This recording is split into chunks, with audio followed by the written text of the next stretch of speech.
السلام علیکم ورحمۃ اللہ وبرکاتہ. کیا حال ہے سب کا؟ الحمد للہ. نحمده ونصلی علی رسولہ الکریم. اما بعد فاعوذ باللہ من الشیطان الرجیم. بسم اللہ الرحمن الرحیم. رب اشرح لی صدری ویسر لی امری واحلل عقدۃ من لسانی یفقہوا قولی. بہت سی چیزیں انسان کتابوں سے سیکھتا ہے، کچھ چیزیں انسان تجربات اور مشاہدات سے سیکھتا ہے. توحید کا سبق یہ ہمیں قرآن مجید سے بھی ملتا ہے، سنت رسول صلی اللہ علیہ وسلم سے بھی ملتا ہے، صحابہ کرام کی عملی زندگیوں سے بھی ملتا ہے، اور اس کے ساتھ ساتھ انسان کے اوپر گزرنے والے حالات اور واقعات بھی اسے یہ سبق سکھاتے ہیں، جن میں ایک رخ تو نعمتوں کا ملنا ہے. جب انسان پر اللہ سبحانہ و تعالی کی نعمتیں عام ہوتی ہیں، وہ تو ہیں ہی، لیکن جب انسان کی آنکھ ان کے لیے کھلتی ہے کہ مجھے اتنا کچھ ملا ہوا ہے، تو اس کے اندر سب سے زیادہ اللہ تعالیٰ کی شکر گزاری پیدا ہوتی ہے. دوسری طرف انسان پر آنے والی تکلیفات، جب ان تکلیفات میں انسان اپنے رب کو پکارتا ہے اور اس کی دعائیں قبول ہوتی یا اس کی مشکلات آسان ہوتی، یا جب انسانوں کی طرف سے بے بسی اور عاجزی سمجھ میں آتی کہ انسان میرے لیے کچھ نہیں کر سکتے، یہ رب ہی ہے جو میری مشکل دور کرے گا، خواہ وہ بیماری ہو، خواہ وہ کوئی اور تکلیف یا پریشانی ہو، تو اس سے بھی یہ سبق ملتا ہے کہ لا شریک لہ، اس کا کوئی شریک نہیں. ہم یہ سمجھتے ہیں کہ صرف کتاب پڑھ لینے سے ہمیں یہ بات پتہ چل جائے گی، یا ہمارے پیرنٹس ہمیں بتا دیں گے کہ لا شریک لہ، یا یہ کہہ دینا کہ لا الہ الا اللہ بس کافی ہے، شرک سے بیزاری ہو گئی. لیکن یہ کہہ دینے کے باوجود بھی انسان بارہا زندگی میں غلطی کرتا ہے، اور اللہ سبحانہ وتعالیٰ کے سکھانے کے طریقے مختلف ہیں. ان میں سے ایک تو کتاب کے ذریعے، پیغمبر کے ذریعے، مختلف واقعات تاریخ کے ذریعے، اور دوسرے ذاتی تجربات کے ذریعے. جو انسان کا تعلق اللہ تعالیٰ سے بڑھتا جاتا ہے تو اسے واقعی یقین آتا جاتا ہے کہ لا شریک لہ، اس کا کوئی شریک نہیں.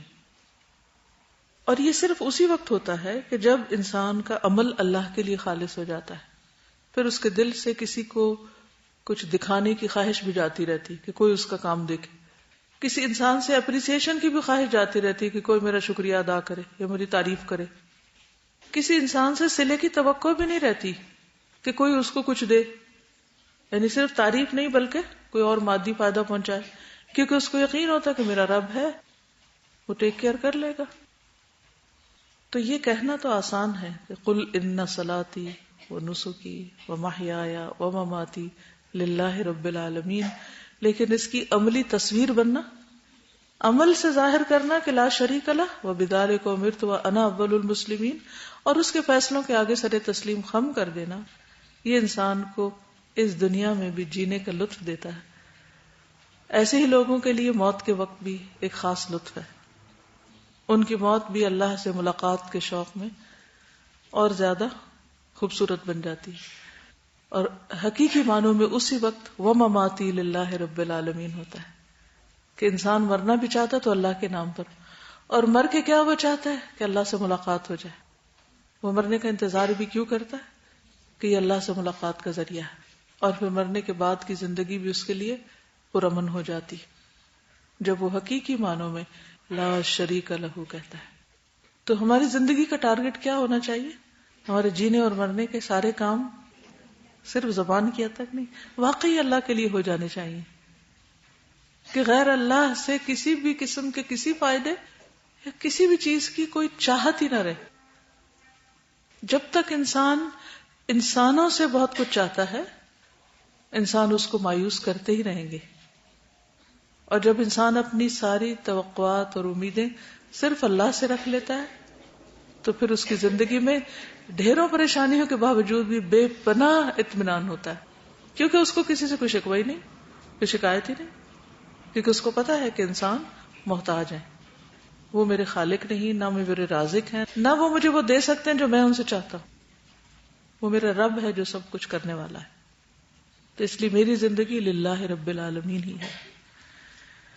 ہم پڑھ رہے تھے بیماری کے بارے میں کہ جب بیماری آئے تو انسان کیا کرے. سب سے پہلے کہ اللہ سے اچھا گمان رکھے کہ اس بیماری میں خیر ہے. پھر یہ کہ بیماری کی حالت میں بھی اپنی زندگی سے بھرپور فائدہ اٹھاتا رہے، فائدہ مند مریض بنے. پھر اس کے بعد یہ ہے کہ مختلف طریقوں سے علاج بھی کرائے، احتیاط بھی کرے، پرہیز بھی کرے، اور مسنون طریقہ علاج سے فائدہ اٹھائے جن کی تفصیلات کل آپ پڑھ چکے ہیں، اور ان چیزوں سے بچے کہ جن کو قرآن و سنت نے ناپسند کیا ہے، جس میں حرام اور غیر طیب چیزیں. علاج کرانے میں نمبر 1 سب سے بہترین چیز کیا ہے؟ سوٹیبل غذا جو آپ کے لیے مناسب ہو. اور اس کے لیے میں نے آپ کو طریقہ بتایا تھا کہ جائیں اور سرچ کریں اپنے بلڈ گروپ کے مطابق اپنی فوڈ کو دیکھیں کہ آپ کے لیے کیا زیادہ بہتر ہے اور کیا نہیں. یہ صرف ایک راستہ ہے. دوسرا یہ کہ تجربے اور مشاہدے سے بھی آپ بہت کچھ اپنے مزاج کے بارے میں جان لیتے ہیں. بلڈ ٹائپ سے بھی انسان سیکھے، وہ ایک نئی ریسرچ ہے، لیکن باڈی کے اندر جو ہے نا ہمارے اللہ تعالیٰ نے ایک ایسا میکینزم رکھا ہے جس چیز کی کمی ہوتی ہے نا اس چیز کو دل چاہتا ہے. ایک نیچرل وے ہے کہ کریونگ کس چیز کی ہے. یہ بتائیے کہ آپ میں سے کسی نے ریسرچ کی بلڈ ٹائپ معلوم کر کے کچھ؟ I researched on it. There are a lot of skeptics of this research as well.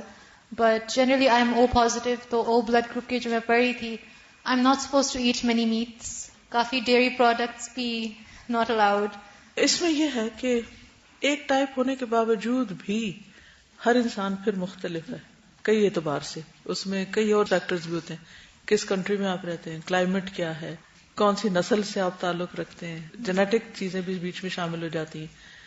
Plus یہ ہے کہ انسان کسی بھی چیز کو جو قرآن و سنت کے علاوہ ہے 100% اس پر ڈپینڈ نہیں کر سکتا، لیکن مختلف طرح کی چیزیں جو سامنے آتی ہیں ان کو پڑھنے سے ذہن میں وسعت آتی اور ان سے فائدہ پہنچتا ہے. اور اس کو اگر انسان اپنی ذات کے ساتھ کمپیئر کرے تو کچھ چیزیں تجربہ بھی بتاتا ہے کہ وہ بلڈ گروپ جو ہوتا ہے اس سے ایسیڈک چیزیں زیادہ نہیں کھانی چاہیے.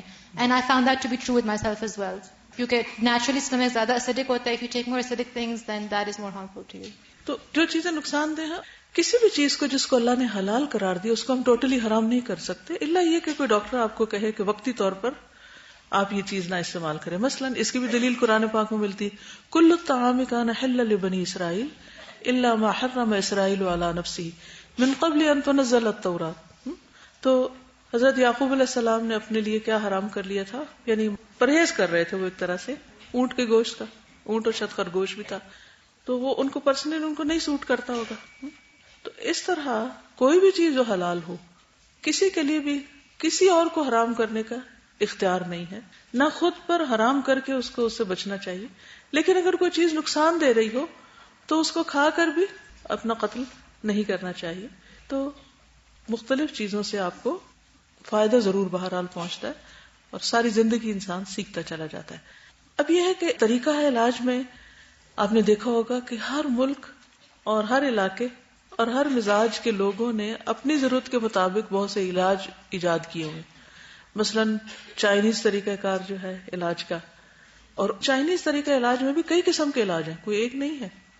آکو پنکچر، آکو پریشر اور ہربل ٹریٹمنٹ ان کے ہاں. پھر اسی طرح مختلف طرح کے مساج کے ذریعے مختلف علاج موجود ہیں. پھر اسی طرح آپ دیکھیے کہ عربوں کے ہاں علاج کے طریقہ ہے کار مختلف ہیں. پھر آپ ویسٹ میں چلے جائیں، پھر وہاں بھی کئی قسمیں ہیں علاج کی. پھر مختلف غذاؤں کے ساتھ جو علاج ہے، تو علاج کرانا مسنون ہے ایز لانگ ایز وہ کسی شرعی طریقے کے اس طرح مخالف نہ ہو کہ جس سے شریعت نے روکا ہے ہمیں. مثلا کون سی چیز ہے جس کو نبی صلی اللہ علیہ وسلم نے پسند نہیں کیا؟ آگ سے داغ کو. حالانکہ وہ طریقہ علاج ہے، اس سے علاج ہوتا ہے، فائدہ ہوتا ہے، لیکن آپ نے اس کو پسند نہیں کیا. پھر اسی طرح یہ ہے کہ کچھ روحانی علاج بھی ہیں. ٹھیک ہے، تو آج میں بات کروں گی روحانی علاج پہ. جسمانی علاج کے مختلف طریقے ہیں جن کو ہر علاقے کے لوگ اپنی اپنی ضرورت اور تشخیص کے مطابق کرتے ہیں. جہاں پر آپ ہوں وہاں آپ فائدہ اٹھائیں. علاج کرانا بھی مسنون ہے، کیونکہ اللہ سبحانہ و تعالیٰ نے کوئی مرض ایسی نہیں اتاری جس کا علاج نہ اتارو. یہ ہماری جہالت ہے کہ ہمیں پتہ نہ ہو. بلا وجہ خود کو بیمار رکھنا یہ اللہ کی نعمتوں کی ناقدری، اور اپنے جسم کا حق نہ دینا یہ بھی درست نہیں. تو اس کی اپنے طور پر بھرپور کوشش کرنی چاہیے. اور علاج کرانے کے لیے بھی نیت اچھی کرنی چاہیے. مثلا میں جب کوئی علاج کراتی ہوں تو میری نیت یہ ہوتی ہے کہ اللہ تعالیٰ تاکہ میں آپ کی عبادت کو زیادہ بہترین طریقے سے کر سکوں. اور میں یہ دعا بھی کرتی ہوں ربی اعنی علی ذکرک و شکرک و حسن عبادتک، کہ مثلا اگر میں فزیکلی فٹ ہوں تو میری نماز بہت اچھی ہو سکتی، ادروائز نماز میں کمی کوتاہی ہو جائے گی. آپ پراپر سجدہ نہیں کر سکتے، یا پراپر رکوع نہیں کر سکتے، یا پراپر جلسہ نہیں کر سکتے، یا لمبا قیام ہی نہیں کر سکتے، تو آپ بہت بڑی خیر سے محروم ہے. نقص تو آ رہا ہے نا. تو ہمیں نیت بھی اچھی کرنی چاہیے اس میں کہ میں کیوں علاج کرانا چاہتی ہوں. لیکن اپنے آپ کو بیمار چھوڑ دینے میں کوئی خیر خوبی نہیں ہے. اور ضرورت دوا لی جائے لیکن بلا ضرورت نہ لی جائے، اور ہارمفل دوائیں نہ لی جائیں. بہرحال آج ہم بات کریں گے روحانی علاج پہ. روحانی علاج میں بیسیکلی قرآنی اور مسنون دعاؤں کے ذریعے علاج ہے. ٹھیک ہے. تو مختلف امراض میں قرآنی آیات اور مسنون دعاؤں سے دم کرنا فائدہ مند ہے. پہلی بات یہ ہے کہ انسان جب بیمار ہو تو اس کا یقین یہ ہو کہ مجھے شفا صرف اللہ دے گا، اور اسباب میں اس کے کہنے کے مطابق ہی استعمال کر رہی ہوں. تو اللہ پر توکل کرے. وَإِذَا مَرِضْتُ فَهُوَ يَشْفِينِ. ڈاکٹر سبب ہے، شافی نہیں ہے. شافی اللہ ہی کی ذات ہے. اسی لیے آپ نے دیکھو کہ مختلف حکیموں کے نسخوں کے اوپر لکھا ہوتا ہے هو الشافی.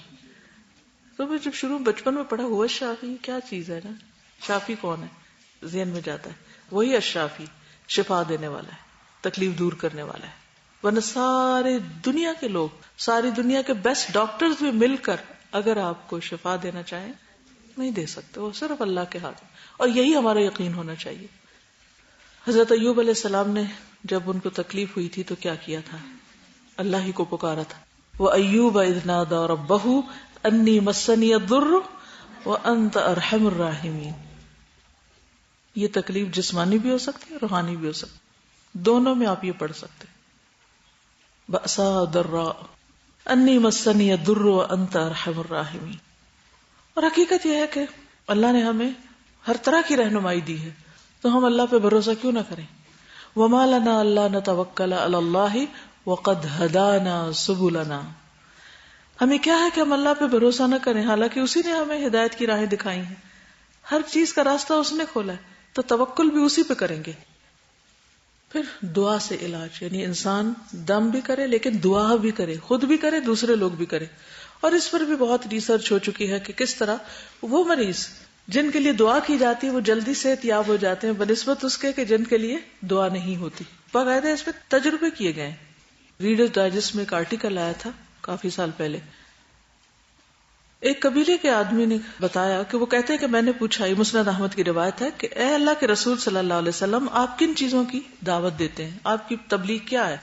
آپ نے فرمایا میں اس اللہ کی طرف دعوت دیتا ہوں جو ایک ہے، وہ اللہ کہ جب تم پر کوئی مصیبت آتی ہے اور تم اسے پکارتے ہو تو وہ تمہاری مصیبت دور کرتا ہے. جب تم کسی بیابان اور جنگل میں راستہ بھول جاؤ اور اس سے دعا کرو تو وہ تمہیں واپس پہنچا دیتا ہے. یعنی ایک دیہاتی ہے، ایک معمولی سمجھ کا آدمی ہے، تو آپ صلی اللہ علیہ وسلم کس طرح اللہ تعالیٰ کی پہچان کروا رہے ہیں کہ کون ہے. جیسے بچے پوچھتے نا اللہ تعالیٰ کون ہے. تو اس قسم کے طریقے سے مثالوں سے بچوں کو سمجھایا جا سکتا ہے. جب تم قحط سالی میں مبتلا ہوتے ہو اور اس سے دعا کرتے ہو تو وہ پیداوار ظاہر کر دیتا ہے. اب آپ دیکھیں کہ بدو یا ایک صحرا میں رہنے والا جو ہے، اس کو صحرا میں راستے گم ہونے کا مسئلہ ہے، اس کو خشک سالی کا پرابلم ہے، اس کو مختلف طرح کے مصائب کی بات ہے جو ہر انسان ایکسپیرینس کرتا ہے. تو اس سے یہ حکمت بھی پتہ چلتی ہے کہ ہر شخص کے لیے اللہ تعالیٰ کا تعارف کرانے کا طریقہ مختلف ہوگا. مثلاً اگر آپ ایک سائنٹسٹ سے بات کرتے ہیں تو آپ اس سے ایک اور طرح بات کریں گے، ایک بچے سے کرتے ہیں اور طرح کریں گے، ایک بیمار سے کرتے ہیں اور طرح کریں گے، ایک مالدار سے کرتے ہیں اور طرح کریں گے. رسول اللہ صلی اللہ علیہ وسلم نے فرمایا دعا اس مصیبت کے لیے بھی فائدہ مند ہے جو نازل ہو چکی اور اس کے لیے بھی جو ابھی نازل نہیں ہوئی. لہٰذا اے اللہ کے بندو دعا لازم پکڑو. جو بیماری آ چکی اور جو نہیں آئی دونوں کے لیے دعائیں کریں کہ اللہ تعالیٰ تو ہمیں اپنی عافیت میں رکھ، اور جو آ چکی ہے اس کو دور کر دے. کیونکہ دعا سے تقدیر بھی پلٹ جاتی ہے. حدیث میں آتا ہے لا يرد القضاء الا الدعاء. رسول اللہ صلی اللہ علیہ وسلم نے فرمایا صرف دعا ہی تقدیر بدلتی. اور جب انسان اللہ سے مایوس ہونے لگتا ہے اور دعا نہیں کرتا تو اللہ تعالیٰ اس سے ناراض ہوتا ہے. آپ صلی اللہ علیہ وسلم نے فرمایا لوگوں میں سب سے زیادہ عاجز وہ ہے جو دعا کرنے سے عاجز ہے، جو دعا نہیں مانگتا. تو دو چیزیں آ گئی، ایک یہ کہ دعا کرنی اپنے لیے بھی دوسرے مریضوں کے لیے بھی، اور دوسرے خاص دم یا خاص دعائیں، مخصوص دعائیں، یعنی ایک عام دعائیں اور دوسرے مخصوص دعائیں جو بیماریوں سے علاج کے طور پر پڑھی جائیں گی. ٹھیک ہے. حضرت عائشہ سے روایت ہے کہ رسول اللہ صلی اللہ علیہ وسلم مجھے نظر بد سے دم کرانے کا حکم دیتے تھے. ٹھیک ہے، یعنی جب حضرت عائشہ کی طبیعت نڈھال ہوتی تو آپ حکم دیتے کہ تم دم کراؤ. یہ حدیث ہے صحیح مسلم کی 5849. کان یأمرها ان تسترقی من العین. کان یأمرها، نبی صلی اللہ علیہ وسلم ان کو حکم دیتے کہ کیا کریں، ان یسترقی من العین، کہ وہ نظر کے لیے دم کروا لیں. ٹھیک ہے. اور جس کو دم کرنا آتا ہو اس کے لیے کیا حکم ہے، صحیح مسلم ہی کی روایت ہے. جابر بن عبداللہ کہتے ہیں کہ ہم میں سے ایک آدمی کو بچھو نے ڈس لیا جبکہ ہم رسول اللہ صلی اللہ علیہ وسلم کے ساتھ بیٹھے ہوئے تھے. ایک صحابی نے عرض کیا اللہ کے رسول میں دم کروں؟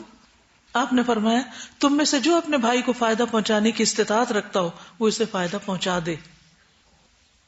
اس سے کیا پتہ چلتا ہے کہ دم کرنے کے لیے کوئی خاص مخصوص شخصیت کا ہونا ضروری نہیں، کہ بڑا سا جبہ پہنا ہوا ہو یا کوئی بہت خاص قسم کا بھاری بھرکم شخص ہو. نہیں، جس کو بھی اللہ حکمت دے دے، جس کو بھی اللہ تعالیٰ کسی کو فائدہ پہنچانے کی صلاحیت دے دے. اور اس کا تعلق حکمت سے بھی ہوتا ہے نا، کہ انسان قرآن مجید کی آیات میں غور و فکر کرے، دعائیں پڑھے، پھر ان کو صحیح پڑھے، پھر ان کو یاد کرے، پھر وقت پر یاد بھی نہیں ریکال بھی کر لے. دعائیں تو آپ سب یاد کر رہے، لیکن کس کس کو یاد آتی ہے جب کوئی خاص مشکل ہوتی ہے تو اس کو کوئی دعا پڑھنی. دم یہ دو چیزیں نا، جیسے دوائے شافی میں بھی پڑھا تھا کہ ایک تو جو دم کرنے والا ہے اس کا بھی یقین جو ہے وہ بہت اسٹرانگ ہونا چاہیے، اور جو دم کروا رہا ہے اس کو بھی ایمان اور یقین ہو تو فائدہ زیادہ ہوتا ہے. کیونکہ اگر آپ کہیں یہ چند لفظ ہیں ان سے کیا ہوگا، اکثر لوگ دعا اور دم کو ویلیو نہیں کرتے. اگر انہیں بتایا جائے نا کہ آپ سورۃ فاتحہ پڑھ، وہ تو ہم پڑھتے ہی رہتے ہیں. اگر کہا جائے کہ بھئی آپ لا الہ الا انت سبحانک انی کنت من الظالمین پڑھیں گے، غم میں، ڈپریشن میں، یہ تو بہت دفعہ پڑھ لی ہے، اچھا کچھ اور بتا. بھائی اگر پڑھی اور نہیں مسئلہ حل ہو تو اس کا مطلب پڑھنے کا طریقہ ٹھیک نہیں تھا. صحیح طریقے سے پڑھیں، اسی درد کے ساتھ پڑھیں جس درد کے ساتھ یونس علیہ السلام نے پڑھی. وہ تو آپ محسوس نہیں کر سکتے کیونکہ آپ مچھلی کے پیٹ میں ہیں نہیں، لیکن تھوڑا امیجن کر لیں کہ کس طرح انہوں نے پڑھی ہوگی. تو جب اس طریقے سے آپ پڑھیں گے، اس یقین کے ساتھ آپ پڑھیں گے تو اللہ تعالیٰ ضرور سنیں گے. اللہ تعالیٰ غافل لوگوں کی دعا نہیں سنتے، ان کو پرواہ نہیں کیا پڑھ رہے ہیں، بس لفظ بولے جا رہے ہیں. تو اس میں یقین اور کیفیت حاضر کر کے اپنے آپ کو دعا کریں. جی ہاں، یہ بھی ہوتا ہے کہ آپ چاہتے ہیں بس فوراً ہماری دعا سنی جائے. ہم کیا کہتے ہیں کہ وہ سر درد ہو رہا ہے، وہ 1 منٹ میں ٹھیک ہو جائے. اب 1 منٹ میں ٹھیک نہیں ہوا تو اس کا مطلب دعا نہیں سنی گئی. 1 گھنٹے میں ٹھیک ہو جائے. لیکن اللہ سبحانہ وتعالی کا طریقہ یہ نہیں ہے. کیا وہ آپ کے حکم کے مطابق چلے گا؟ وہ زیادہ بہتر جانتا ہے یا آپ بہتر جانتے ہیں؟ وہ زیادہ بہتر جانتا ہے. تو اس لیے دعا مانگنے کے بعد انتظار کرنا اور صبر کرنا بھی ضروری ہے.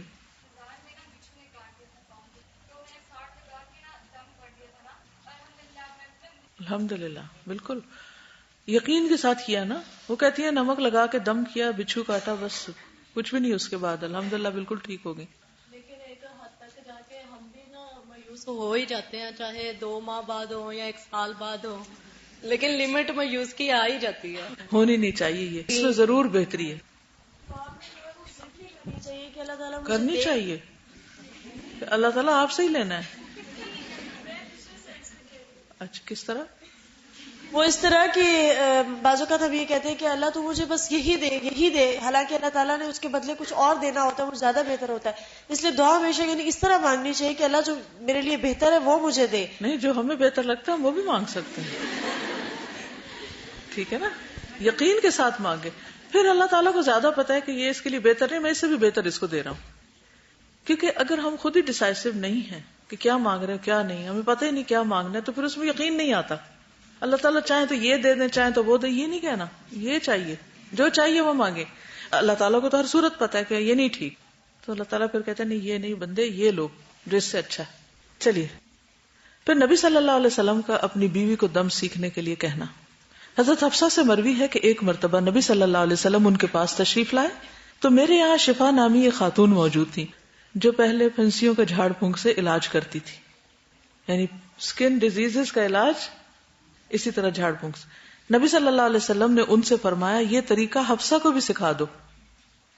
نملہ کا لفظ آتا ہے نا تو خارش دار پھنسی ہوتی ہے جو جگہ بدلتی رہتی، کبھی ایک جگہ نکلی کبھی دوسری جگہ. تو انہوں نے ان کو کہا کہ اس کے علاج کا طریقہ سیکھ لو. اب وہ کون سا طریقہ تھا جو حضرت شفاء کو پتا تھا اور آپ نے ان سے سیکھنے کے لیے کہا، حالانکہ آپ اس کو اور اپنی طرف سے بھی بتا سکتے تھے. تو ان دو باتوں سے یہ پتا چلتا ہے، وہ اس مجلس میں جو شخص نے کہا میں دم کروں، اور پھر شفا کے پاس جو دم تھا، اس سے یہ پتا چلتا ہے کہ مختلف بیماریوں کے علاج کے لیے اگر کوئی مخصوص آیت یا کوئی چیز بتا دیتا ہے کہ یہ پڑھو، یا اس کے اوپر پڑھ کے دم کر دیتا ہے تو فائدہ مند ہو سکتی. کیونکہ یہاں الفاظ نہیں بتائے گئے. الفاظ میں جو چیز منع ہے وہ کیا ہے؟ شرکی الفاظ.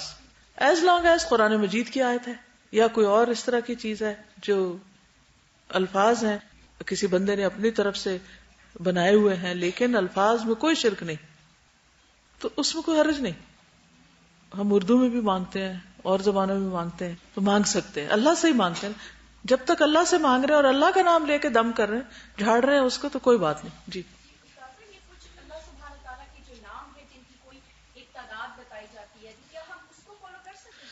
اس میں آپ دیکھیے وہ لوگوں کا اجتہاد ہے، آپ پہ کوئی پابندی نہیں. آپ کا دل چاہے تو کر لیں، نہیں تو جتنا آپ کر سکتے ہیں آرام سے خوشی سے اتنا کر لیں، ٹھیک ہے. لیکن وہ ہے بڑا دلچسپ، خاص اس قسم کے مسائل کے لیے اللہ کے اس نام سے پکارنے کے لیے کہا جاتا ہے.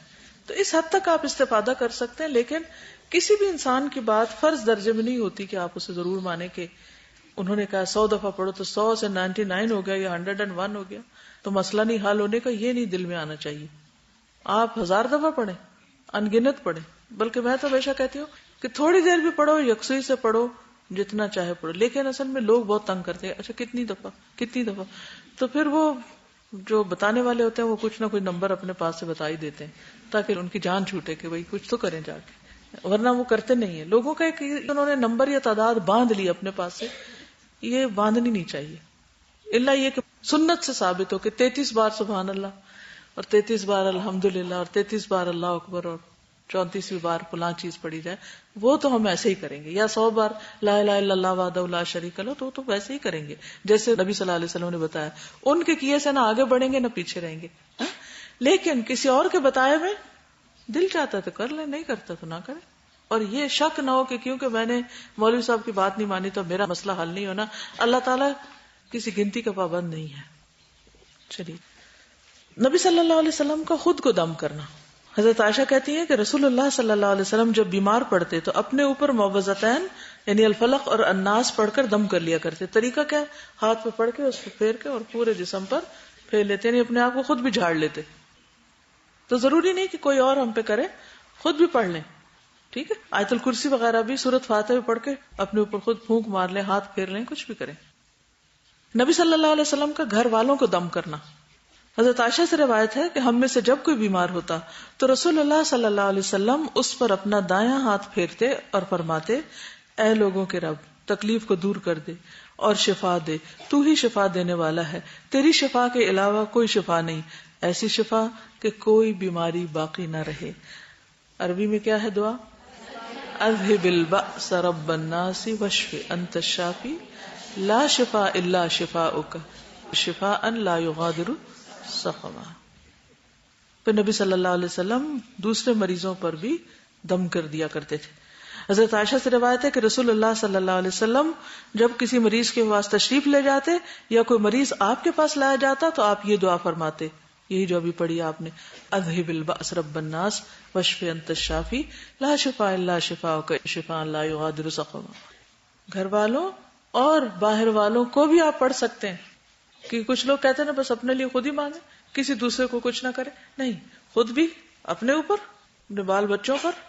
جیسے حضرت حسن حسین پہ آپ کیا پڑھتے تھے؟ اعوذکما بکلمات اللہ التامۃ من کل شیطان وہامۃ ومن کل عین لامۃ. حضرت حسن اور حسین دونوں کے اوپر آپ یہ دم کیا کرتے تھے. اور رشتہ داروں یا گھر والوں کے علاوہ کسی اور کو بھی وقت یا ضرورت پڑنے پر دم کیا جا سکتا ہے، ٹھیک ہے. اچھا، جبریل علیہ السلام کا نبی صلی اللہ علیہ وسلم کو دم کرنا. صحیح مسلم کی روایت ہے، ابو سعید سے روایت ہے کہ جبریل علیہ السلام نے نبی صلی اللہ علیہ وسلم کی خدمت میں حاضر ہو کر عرض کیا، اے محمد صلی اللہ علیہ وسلم، آپ بیمار ہو گئے؟ آپ نے فرمایا جی ہاں۔ تو جبریل علیہ السلام نے کہا، اللہ کے نام سے میں آپ کو دم کرتا ہوں، ہر اس چیز کے شر سے جو آپ کو تکلیف دینے والی، اور ہر نفس یا حسد کرنے والی آنکھ کے شر سے۔ نفس اور آنکھ دونوں کے شر سے۔ کچھ نفس آپ سے حسد کرتے ہیں تو آپ کے لیے برا ہی چاہتے ہیں، اور کچھ نگاہیں بھی آپ کو ایسی جیلسی کے ساتھ دیکھتی ہیں کہ اس سے آپ کو تکلیف پہنچ سکتی ہے اللہ کے اذن سے۔ یہ کہ یاد رکھیے، وما هم بضارین به من احد الا باذن اللہ۔ جیسے اور بیماریاں آ جاتی ہیں، ایسے یہ بھی روحانی بیماریاں بھی آ جاتی ہیں۔ تو اس صورت میں جبریل علیہ السلام کا نبی صلی اللہ علیہ وسلم پہ دم کرنا ایک واضح دلیل ہے، اور وہ دعا کیا ہے؟ بسم اللہ ارقیک من کل شیء یؤذیک من شر کل نفس او عین حاسد اللہ یشفیک بسم اللہ ارقیک۔ تو ہر اس چیز کے شر سے جو آپ کو تکلیف دینے والی ہو، ہر نفس یا حسد کرنے والی آنکھ کے شر سے اللہ آپ کو شفا دے گا، میں اللہ کے نام سے آپ کو دم کرتا ہوں، یعنی شفا اللہ دے گا، جھاڑتا میں ہوں آپ کو۔ دیکھیے جھاڑنا کیا ہے، جیسے گرد و غبار پڑ جاتی ہے تو ڈسٹنگ نہیں کرتے، تو ایسے ہی وہ اوپر سے ذرا سا اندر بھی چلی جاتی ہے کچھ گرد و غبار، تو اس کو بھی ڈسٹنگ کر دینی چاہیے، اللہ کا نام لے کے جھاڑ دینا چاہیے کہ نکل جاؤ یہاں سے۔ متین ہاشمی صاحب تھے کراچی میں، تو یہاں بھی آتے تھے، اسلام آباد میں کئی دفعہ ان کا لیکچر ہوا تھا، تو انہوں نے جن نکالنے کا بہت آسان طریقہ ہمیں بتایا تھا، اور وہ کیا کہا کہ میں متین ہاشمی تمہیں کہتا ہوں کہ تم یہاں سے چلے جاؤ، اور الحمدللہ اٹ ورکس، سمپل، اللہ کا نام لے کے اس کو کہیں چلے جاؤ یہاں سے۔ کبھی بھی اگر کوئی ایسی شکایت کہیں نظر آئے تو کوئی بھی اٹھ کے ہی کہہ سکتا ہے چلے جاؤ یہاں سے۔ اللہ نے انسان کو اشرف المخلوقات بنایا اور تم یہاں رہنے کا کوئی حق نہیں، جاؤ یہاں سے، لیکن پہلے اپنے اندر ایمان پیدا کر لیں، یہ نہ ہو ڈر کے خود ہی بیٹھ جائیں، خود نہ بھاگ جائیں۔ مجھے یاد ہے تھرڈ بیچ میں ایک دفعہ میں عمرے میں گئی، واپس آئی تو ایک لڑکی یہاں گر پڑ رہی ہو، دوسری وہاں پڑ رہی، میں نے کہا کیا ہوا؟ جن پڑ گئے۔ میں نے کہا سب آ جاؤ یہاں بیٹھ جاؤ، تو سب کو بٹھا لیا، معلوم نہیں آپ میں سے کوئی اس میٹنگ میں تھا یا نہیں، بہرحال سب بیٹھ گئے۔ میں نے کہا کس کس کو جن پڑا، کیا ہوتا ہے تمہیں؟ چلو میں سب کو جھاڑتی ہوں، چلے جاؤ یہاں سے جو بھی کوئی ہو۔ تو الحمدللہ اللہ کے فضل سے اس دن کے بعد ان میں سے کسی کو پھر کوئی جن نہیں پڑا۔ دیکھیے اللہ نے ہمیں انسانوں کو ان سے بہتر بنایا، یعنی تخلیق کے اعتبار سے انسانوں کو فضیلت دی۔ بہتر سے مراد یعنی کسی اور سینس میں نہیں کہ تکبر کے لیے، انسانوں کو کیا بنایا؟ افضل مخلوقات ان کی نسبت۔ تو آپ ان پہ غالب آئیں، نہ کہ وہ آپ پہ غالب آئیں، لیکن جب ایمان کمزور ہوتا ہے تو ہر چیز آپ پہ غالب آنے لگتی ہے، ٹھیک ہے؟ تو ڈرنے کی ضرورت نہیں کسی چیز سے۔ اچھا، پھر حضرت عائشہ کہتی ہیں کہ رسول اللہ صلی اللہ علیہ وسلم جب بیمار ہوتے تو جبریل آپ کو دم کرتے اور کہتے بسم اللہ یبریک۔ یہ دوسری روایت بھی ہے، وَمِن كُلِّ دَاءٍ يَشْفِيكَ وَمِن شَرِّ حَاسِدٍ إِذَا حَسَدَ وَشَرِّ كُلِّ ذِي عَيْنٍ۔ تو اس سے یہ بھی پتہ چلتا ہے کہ اور دیگر قسم کے وائرس سے جراثیم کے علاوہ نگاہیں اور اس طرح کی چیزیں بھی بیماری کا سبب بنتی، ٹھیک ہے؟ نظر بیماری کا سبب بنتی ہے، سمجھ آ گئی بات؟ اوکے، یعنی صرف مادی اسباب نہیں ہوتے، کیونکہ ہمارا جسم صرف مادہ نہیں ہے، اس میں روح بھی ہے، وہ بھی بیمار ہوتی ہے۔ جی السلام علیکم۔ اس طرح ہے کہ جو یہ روحانی بیماریاں ہیں نا، اس میں بھی پریکاشنز کی ضرورت ہے، اور وہ وہی ہیں جو کہ سنت میں بتائی گئی ہیں۔ تو بعض جنات کو یہ بتاتے ہوئے سنا گیا کہ میں تو راستے پہ چل رہا تھا، اس کے بڑے ناخنوں نے مجھے اپنی طرف کھینچ لیا، یا اس کے کھلے بالوں نے اس لڑکی کے مجھے کھینچ لیا۔ دم کرنے کی شرائط، نمبر 1 اللہ کا کلام ہو یا اللہ کا نام ہو یا صفات ہو، ان کے ذریعے دم کیا جائے۔ اللہ کا کلام جس میں سورۃ فاتحہ بھی ہے، آیت الکرسی بھی ہے، معوذتین بھی ہے، سورۃ البقرہ کی آخری آیات بھی ہیں، ان کے تو دلائل بھی ملتے ہیں۔ لیکن اس کے علاوہ بھی اللہ کے کلام سے دم کیا جا سکتا ہے، اللہ کے ناموں سے۔ نمبر 2 عربی زبان میں ہو اور ایسے الفاظ میں ہو جن کا معنی اور مفہوم واضح ہو، کلیئر الفاظ ہو، مجہول اور نامعلوم الفاظ نہ ہو۔ کیا پتہ جنوں کو پکارا جا رہا ہو۔ آپ نے کبھی تعویذ دیکھے ہوں گے، اس میں بڑے عجیب و غریب قسم کے نام لکھے ہوتے ہیں۔ بعض لوگ تو اصحاب کہف کے نام لکھ کے تعویذ بنا رہے ہوتے ہیں، یلدرم اور پتہ نہیں کیا کیا نام عجیب و غریب، فرشتوں کے نام بعض لکھتے ہیں اور ان کو پکارتے ہیں۔ یہ سب شرک کی قسمیں ہیں، صرف اللہ کو پکارنا چاہیے، حتیٰ کہ رسول اللہ صلی اللہ علیہ وسلم کو بھی نہیں پکارنا، ٹھیک؟ تو الفاظ واضح ہوں، نمبرز نہ ہوں. ٹھیک ہے. ابو بکر بن محمد کہتے ہیں کہ خالدہ بنت انس رضی اللہ عنہا نبی صلی اللہ علیہ وسلم کی خدمت میں حاضر ہوئی اور آپ پر دم پیش کیے. آپ نے ان کی اجازت دے دی، یعنی وہ الفاظ ایسے نہیں تھے کہ جو ناپسندیدہ. عمیر رضی اللہ عنہ سے مروی ہے کہ میں غزوہ خیبر میں اپنے آقاؤں کے ساتھ شریک تھا. یہ غلام تھے. میں نے نبی صلی اللہ علیہ وسلم کے سامنے دم کے الفاظ پیش کیے جس سے میں زمانہ جاہلیت میں مجنونوں پہ دم کرتا تھا. مجنون، پاگل لوگوں پہ. آپ نے فرمایا اس میں سے یہ کلمات نکال دو، باقی سے دم کر لیا کرو. تو اس سے کیا بات پتہ چلتی ہے کہ قرآن مجید کی کسی بھی آیت کو پڑھ کے دم کیا جا سکتا ہے، جیسے قرآن مجید میں آتا ہے وَنُنَزِّلُ مِنَ الْقُرْآنِ مَا هُوَ شِفَاءٌ وَرَحْمَةٌ لِّلْمُؤْمِنِينَ، کہ ہم قرآن میں سے وہ چیز اتارتے ہیں جو مومنوں کے لیے شفا اور رحمت ہے. ٹھیک. اس کی دلیل استاذہ ایک حدیث میں آتی ہے نا، رسول اللہ صلی اللہ علیہ وسلم نے فرمایا تھا حضرت عائشہ رضی اللہ عنہا سے کہ عالجیھا بکتاب اللہ. کوئی عورت بیٹھی ہوئی تھی آپ کے پاس. جی. اچھا. عوف بن مالک کہتے ہیں کہ ہم زمانے جاہلیت میں دم کیا کرتے تھے. ہم نے نبی صلی اللہ علیہ وسلم سے پوچھا یا رسول اللہ آپ اس بارے میں کیا فرماتے ہیں؟ آپ نے فرمایا وہ مجھے پڑھ کے سناؤ. کیا پڑھتے تھے تم؟ یعنی دم کے الفاظ سناؤ.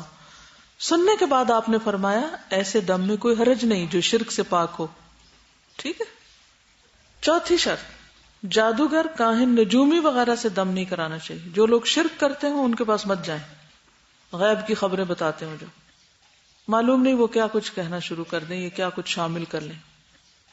پانچویں چیز یہ کہ دم کرتے وقت عقیدہ یہ ہو کہ تاثیر اللہ کے اذن سے ہوگی. جیسے غذا اللہ کے اذن سے فائدہ دیتی ہے، دوا اللہ کے اذن سے فائدہ دیتی، اسی طرح دم بھی اللہ کے اذن سے فائدہ دے گا. اس بندے کے ہاتھ میں کچھ نہیں ہے. بعض لوگ دم کرتے رہتے ہیں تو لوگ ان کو ماننا شروع کر دیتے ہیں. یہاں سے شرک کا دروازہ کھلتا ہے. وہ سمجھتے ہیں ان کے منہ سے دم نکلے گا تو ہی علاج ہوگا اور میں ٹھیک ہو جاؤں گی. تو یہ عقیدہ نہیں بنانا چاہیے کہ فلاں کرے تو علاج ہوگا. اللہ کا کلام ہے، جو بھی پڑھے اگر اللہ کا اذن ہوگا تو اس سے فائدہ ہو جائے گا. اب یہ غلام تھے، غلام پڑھ رہے ہیں اور ان کا فائدہ ہو رہا ہے، تو اس کا مطلب یہ کہ آزاد ہو، غلام ہو، عورت ہو، مرد ہو، بچہ ہو، بوڑھا ہو، جوان ہو، جو بھی یقین کے ساتھ اللہ کا نام لے کے کسی کو جھاڑے گا اللہ تعالیٰ شفا دے گا. ٹھیک ہے. تو یہ نہیں سمجھنا چاہیے کہ اس بندے کے اندر کوئی خاص خوبی ہے. رائٹ. یہ چیز ہوگی تو پھر کام خراب ہوگا.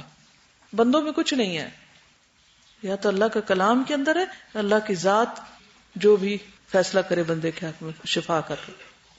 نبی صلی اللہ علیہ وسلم نے فرمایا علاج کروانا بھی تقدیر میں شامل ہے، اور یہ کہ اللہ تعالیٰ فائدہ دیتا ہے جس کو چاہتا ہے اور جس چیز کے ساتھ چاہتا ہے. ایک ہی چیز ایک کو فائدہ نہیں دیتی، دوسرے کے لیے انتہائی فائدہ مند ہو جاتی. پھر اگلا پوائنٹ ہے کہ کس کس مرض میں دم کیا جائے. صرف روحانی امراض یعنی کہ نظر لگ گئی ہے یا کوئی جادو ہے یا اثر ہے، یا پھر جسمانی امراض بھی. تو بات یہ ہے کہ ہر مرض میں کیا جا سکتا ہے. رائٹ. ہر مرض میں، چاہے جسمانی ہو چاہے روحانی. حضرت عائشہ سے روایت ہے کہ جب کسی انسان کے کسی عضو میں کوئی تکلیف ہوتی یا پھوڑا یا زخم ہوتا تو رسول اللہ صلی اللہ علیہ وسلم اپنی انگلی اس طرح رکھتے تو سفیان راوی نے اپنی شہادت کی انگلی زمین پہ رکھی، پھر اسے اٹھا کے فرماتے اللہ کے نام سے ہماری زمین کی مٹی ہم میں سے کسی کے لعاب سے، یعنی اس مٹی میں لعاب شامل کرتے، ہمارے رب کے حکم سے ہمارا مریض شفا پا جائے. یعنی مثلاً پھنسی ہے تو وہ صاف مٹی اور تھوڑا سا لعاب ملا کے اس جگہ مل دیتے. کوئی درد ہے تو اس کو بھی اس طرح کرتے. تو ہماری زمین کی مٹی، تو اس سے مراد صرف مدینہ کی مٹی نہیں کہ وہاں سے لا کر ہی ہم اس کے اندر انگلی رکھیں. جس زمین پر ہو آپ اس زمین کو اشارہ کر کے کہہ سکتے ہیں ہماری زمین کی مٹی. مٹی جو ہے اس پر بھی بہت سی تحقیق ہو چکی ہے، اگر آپ مزید پڑھیں تو، کہ مٹی سے چونکہ انسان بنا ہے تو انسان کا علاج مٹی میں بھی ہے. تیمم جو ہے وہ صرف طہارت حاصل کرنے کا ذریعہ نہیں، بظاہر لگتا مٹی لگتی لیکن وہ بھی کئی قسم کے بیکٹیریا کو ختم کرتا ہے. کئی برتنوں کو دھونے کے لیے مٹی اور راکھ اور ریت اور یہ چیزیں استعمال کی جاتی ہیں اور اس کے جرمز ختم ہو جاتے ہیں. اسی طرح بعض لوگ مٹی کے اندر لوٹ پوٹ ہو کے یا اس گارے وغیرہ کا لیپ کر کے یا مختلف طرح کی مٹی کے ساتھ مساج کر کے علاج کرواتے. اور جھاوے کا استعمال تو آپ سب کرتے ہی ہیں، جیسے وہ مٹی کا جھاوا نہیں ہوتا جس کے ساتھ آپ جسم رگڑتے ہیں، تو اسی طرح وہ ڈیڈ سکن کو جب صاف کر دیتی ہے مٹی اور اندر کے ٹاکسنس کھینچ لیتی ہے تو آپ اچھا فیل کرتے ہیں. ایک مٹی کا جھاواں ہے اور ایک دوسرا جو سنتھیٹک مٹیریل یا میٹل سے بنتا ہے. تو ہم سب یہ ایکسپیرینس کر سکتے ہیں کہ آپ اپنے ایڑی کو صاف کریں, اس کو 3 to 5 days کے لیے رکھ دیں. جو مٹی کا جھاواں ہوگا وہ بالکل کلین ہوگا, اس میں سے کوئی اسمیل نہیں ہوگی, لیکن جو دوسرا ہوگا وہ اس جگہ کے قریب بھی آپ کو کھڑا نہیں ہونے دے گا. کیونکہ مٹی اسے ڈیزالو کر لیتی ہے نا, یا اس کا کیمیکل ریئیکشن اور طرح کا ہوتا ہے. بہرحال یہ ایک طریقہ ہے دم کرنے کا, مٹی پہ ہاتھ رکھ کے تھوک لگا کے درد کی جگہ پر مل کے دم کر دیا جائے.